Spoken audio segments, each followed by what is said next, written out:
కృష్ణా గుంటూరు పట్టభద్రుల ఎమ్మెల్సీ స్థానానికి లెక్కింపు కొనసాగుతోంది. గుంటూరు ఏసీ కాలేజీలో కౌంటింగ్ ప్రక్రియ జరుగుతోంది. అధికారులు మొత్తం 29 టేబుళ్లను ఏర్పాటు చేశారు. కౌంటింగ్ ప్రక్రియ 3 షిఫ్టుల్లో జరగనుంది. పట్టభద్రుల ఎమ్మెల్సీ ఫలితం ఆలస్యంగా వెలువడే అవకాశం ఉంది. దీనిపై మరింత సమాచారం మా ప్రతినిధి రమేష్ అందిస్తారు.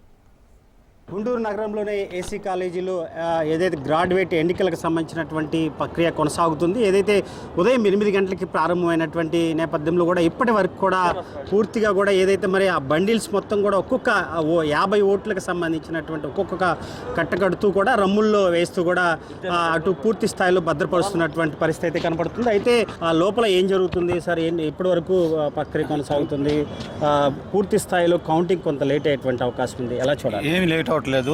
అధికారులందరూ కూడా త్వరితగతిగానే కంప్లీట్ చేస్తూ ఉన్నారు. పోస్టల్ బ్యాలెట్ కూడా దేనికి అది డివైడ్ చేశారు. దాంట్లో 371 ఓటు పోల్ అయితే పోస్టల్ బ్యాలెట్లో 55 ఓట్లు మాత్రం ప్రిసైడింగ్ ఆఫీసర్ ఇన్వాలిడ్గా డిక్లేర్ చేశారు. యంత్రాంగం అంతా కూడా వేగవంతంగానే పనిచేస్తాను ఉన్నటువంటి పరిస్థితి. అంటే రాత్రి కూడా కొనసాగేటుంది, ఈరోజు సాయంత్రం కానీ మళ్ళీ రేపు కూడా కొనసాగేటువంటి అవకాశం ఉంది. ఈరోజు ఒక అంచనా వచ్చేటట్టు అవకాశం ఉందా? అభ్యర్థి ఎవరు?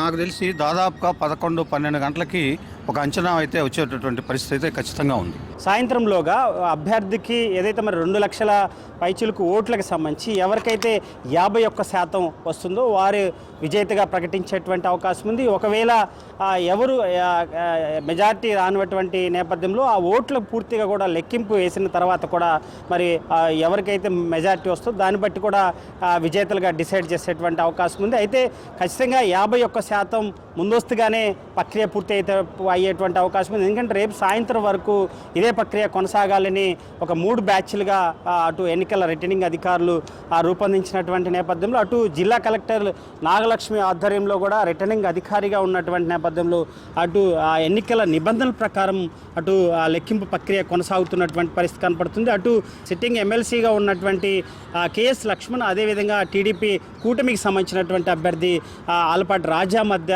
గట్టి పోటీ కొనసాగేటువంటి అవకాశం ఉంది. ఎందుకంటే ఇప్పటి వరకు ప్రారంభమైన కానించి కూడా కొంత ఆలపాటి రాజాకే ఎక్కువగా మొగ్గు చూపేటువంటి అవకాశం ఉంది. ఎందుకంటే ఆలపాటి రాజా కూటమి అభ్యర్థులు, అదేవిధంగా మంత్రులు, అదేవిధంగా పూర్తిగా ప్రభుత్వ యంత్రాంగం కూడా ఆయనకి పనిచేస్తుందంటూ కూడా అటు విపక్షాలు విమర్శలు చేస్తున్నటువంటి నేపథ్యంలో ఖచ్చితంగా ఆ కూటమికి కొంత అవకాశాలు ఉన్నాయని తెలుస్తుంది. ఎందుకంటే ప్రతిష్టాత్మకంగా తీసుకున్నారు ఈ ఎన్నికలకు సంబంధించినటువంటి వ్యవహారం కానీ, గ్రాడ్యుయేటీ ఎన్నికలు కానీ, టీచర్స్ ఎన్నికలకు సంబంధించినటువంటి దానికి సంబంధించి కూడా అటు ముఖ్యమంత్రి కానీ, డిప్యూటీ సీఎం పవన్ కళ్యాణ్ కానీ, అటు లోకేష్ కూడా ఇవి ఒక ఛాలెంజ్గా తీసుకొని ముందుకు వెళ్తున్నటువంటి నేపథ్యంలో ఖచ్చితంగా కూటమి అభ్యర్థి కొంత మెరుగుపడేటువంటి అవకాశం ఉంది. ఏదైతే మరి పూర్తి స్థాయిలో ఈరోజు నైట్ కల్లా కొనసాగే ఒక అంచనా వచ్చేటువంటి అవకాశం ఉంది. ఎవరు గెలుస్తారనేది కూడా తేలేటువంటి అవకాశం ఉంది. ఏది ఏమైనా పూర్తి స్థాయిలో అటు ప్రక్రియ అయితే మాత్రం కొనసాగుతున్నటువంటి పరిస్థితి కనపడుతుంది. Video journalist Subhash, Ramesh, Raj news, Guntur నుండి.